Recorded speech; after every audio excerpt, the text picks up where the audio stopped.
Hey Fit Fam, it is Coach Rye from Team Flex. Today we're going to look at an NPC event. We're going to talk about the Girl Power NPC, kind of our class winners and the overall, and talk about what this criteria is, what judges are looking for, and what it means for you as a competitor out there in the NPC or even in the IFBB. What are judges looking at? What do they want to see? And how do you do better on stage as a bikini competitor? And that's exactly what I do on this channel.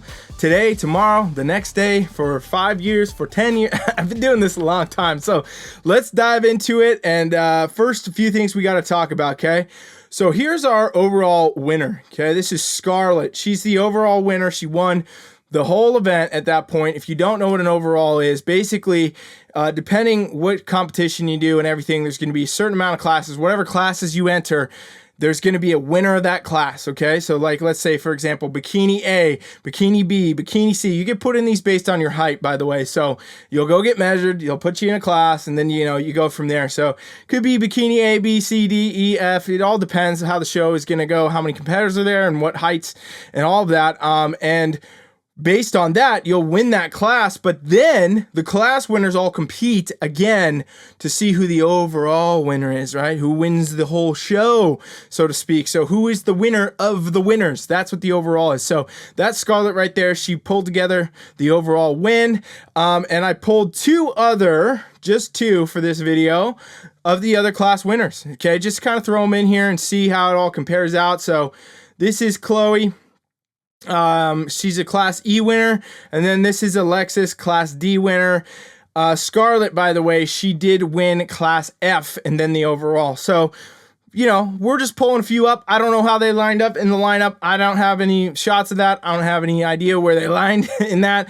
But we can see some class winners compared to the overall and get a better insight into what brought us to that overall win anyway, okay? So those are our three ladies we're going to review in this photo. And right out the gate, just want to say, really great job for an NPC event. This is awesome, you know, physiques, very good quality. And now let's talk about how, you know, Scarlett may have pulled through that overall. And we'll talk about how each one of these ladies really does exemplify criteria. So first, you know, all of them have good shoulder shape, good shoulder roundness. Chloe has a little bit more than even it looks like Scarlett and Alexis at this point, but it's overall still two very comparable shape, very comparable in the shoulders. You got to have this in bikini. This is what it's all about. You really want to have, you know, this shoulder kind of be the upper piece of your hourglass shape that you pull together. And all three of these ladies, very narrow in the waist, really pulled together. That looked nicely, and you'll see it's a little bit different on each physique, how they really pull it together, but it's all coming there, right? And lats in bikini is something we don't talk about a lot because the hair is always down, you know, but bikini competitors, you need to be training your back. You should definitely still be training back, and this is why, right? If you look at all three of these ladies here, our class winners and our overall winner, all of them have the lats that sweep into their waist. Really key, critical for you to have this from that front shot, right? And it does make a difference. It does really indicate to judges, you got that shape, you got that muscle, you've been working, you've been building, you've done it, right? Like that all comes together for that factor, and you really want to have that.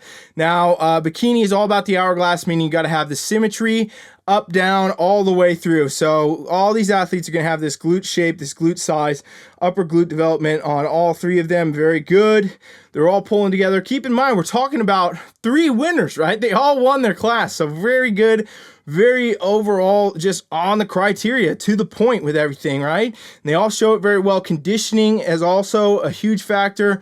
You know, the soft lines in every one of these athletes here, glute separation, ab lines, all this coming through very nicely. You need to have this if you want to win your class. You want to be able to show these lines, not to the point where you get steep cuts, striations, you know, things like that, but, you know, these slight separations that really exemplify where your physique is, okay? And looking at this shot here, looking at this front of these three ladies here, I can tell you, in my opinion, Scarlett kind of edged out just a little bit here based on her tapered look, right? Her waist looks the most narrow out of the group because her shoulders look the most wide. So I think that that's a big factor for her, maybe edging out just a little bit into that, but you know, nothing's ever done until we get to the back pose. I wouldn't be surprised if the scoring was basically identical in this front shot because all these physiques are very, very competitive, Very good looks for all three of these ladies here, and they really brought it together. Okay, we're talking about NPC, you guys. This is crazy for NPC. Very good competitive physiques. Okay, so now we look from the back. Okay, and this is Scarlett, our winner. This is going to be Alexis over here, another class winner, and then we have Chloe over here. Again, just to reiterate where we're at. So bikini's always one from the back, and I say that with everything. I mean, men's bodybuilding is one from the back. Every division is almost one from the back in a way, because that's where you really get to see. You know, the back is the hardest part to pull together for every athlete. And so here's how I think, you know, Scarlett may have edged this out just a bit, right? Very comparable from the front, all three ladies. The back gets a little bit different. So right out the gate, I can tell you, you know, Alexis, very dominant in the glutes, so that may have been a factor where she kind of needs to reshape that size just a bit. She's got really good upper glute shape, really good overall glutes, good separation in the tie-in, everything's there. Obviously, I'm not looking at the full shot here. Most of the shots of the back post of this event were zoomed in, so these are the ones we're using. But, you know, little bit a dominant look, I think, could have been a factor here. And her conditioning also, even though it comes together, I think it's a little bit maybe uneven in that sense, where her upper body does look a bit leaner. And this is not uncommon. This is still good, still very good conditioning, still fits the criteria. I think really her glutes are a little too dominant, which is a good problem to have. You know, if your bikini competitor and your glutes are too dominant, I mean, you're probably winning. You just need to go adjust it. And she did win her class. You know, we're talking about the difference of the overall, right? So that's a big thing. When we look at Scarlett, you know, we can kind of see that everything is very symmetrical. Shoulder shapes here, her bicep, tricep all match that well. This taper is good. Her glutes it's all here. The upper glutes there, overall glutes there, the separation, that soft separation, glute and ham tie-in, everything there. It's all there, and it all matches. And again, bikini's all about that symmetry. It's that up and down hourglass shape. You want to be perfectly symmetrical. She has the most shape, even though she doesn't have the most glute size. So I think that is, again, a really key factor for how she may have edged out in that overall and won the overall then. And then looking over here at Chloe, you know, she's got all the good markers, really good taper. I think really for her, a little bit more work in the upper glute and actually just bringing together overall a little bit more symmetry. Like the upper body just needs to pop a little bit more, maybe a little more lat width here to enhance that.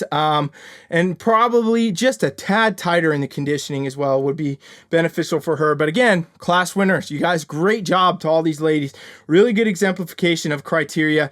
That's how kind of these placings landed. That's how everything kind of turned out.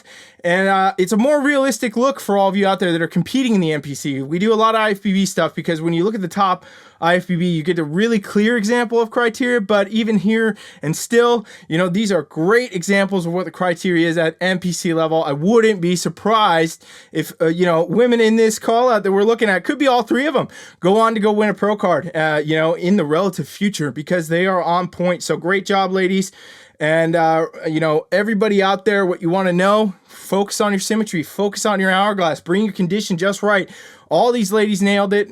Really great physiques, really good, you know, examples. If you want to go on to win your class and potentially your overall, that's what we're aiming at. All right. And if anybody needs any help with coaching, anything else, as always, we do offer our free coaching trial. You can check that out on my website. And if you're new here and you haven't subscribed yet, you're crazy, please do it. Please make sure you subscribe and let me know if you want more NPC event coverage. More NPC stuff. If you do, and you know some comps, and you're like, hey, I just saw this one or that one, comment it, and I'll cover it. I'll put it on the channel, all right? Thanks for watching. Coach Rye is out.